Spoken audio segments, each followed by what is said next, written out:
A single man challenged the ultimate power in ancient Egypt. Not the army, not the nobles, but the gods themselves. With absolute authority, Pharaoh Akhenaten launched a religious revolution, demanding the worship of one deity, the Aten.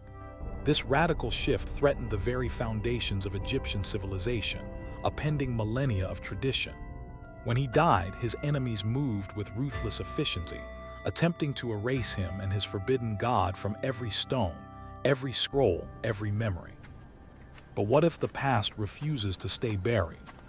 Egypt stood at the zenith of its power, the 18th dynasty commanding an empire of unprecedented wealth and influence. Within this gilded age, the priesthood of Amen-Ra held immense sway, controlling vast temple complexes and land. Their network of temples and rituals was more than just faith. It was the operating system of Egyptian society, dictating daily life, securing the pharaoh's legitimacy, and maintaining cosmic order. This ancient system had endured for millennia. Who would dare dismantle it? The answer arrived in the form of a young pharaoh, Amenhotep IV, soon to be known as Akhenaten. His early reign hinted at a profound shift.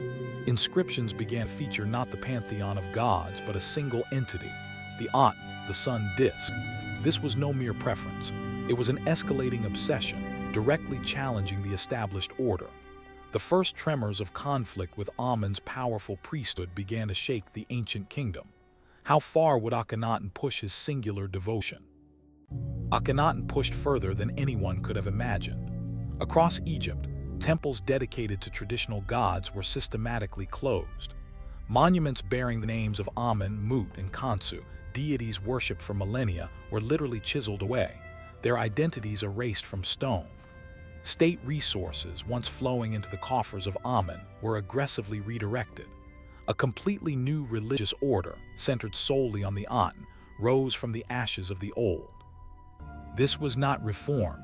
It was a total overhaul, a deliberate act of cultural destruction. To escape the old gods and their priests, Akhenaten ordered the construction of an entirely new capital, Akhetaten, horizon of the Aten. Built rapidly in the desert, this city, now known as Amarna, became the world's first known ideological capital. Excavation evidence reveals its frantic construction, a sprawling metropolis designed for the worship of one god alone. Within its walls, daily life revolved around the Aten, a radical experiment in social engineering and divine devotion. But could such an extreme vision truly last? Akhenaten disappeared from the historical record after approximately 17 years. What followed was a swift, brutal counter-revolution. Archaeological evidence reveals systematic destruction across Akhetaten and other Atenist sites. His successors, Horemheb and I, moved to dismantle his revolution piece by piece. Temples were razed, statues smashed, and the very concept of the Aten suppressed. The old gods, led by Amen-Ra, were reinstated with a vengeance. But the greatest act of retribution was yet to come. Later rulers removed Akhenaten's name from official king lists, omitting him from the grand narrative of Egyptian history. Archaeologists call this one of history's earliest and most comprehensive examples of damnatio memoriae, the condemnation of memory.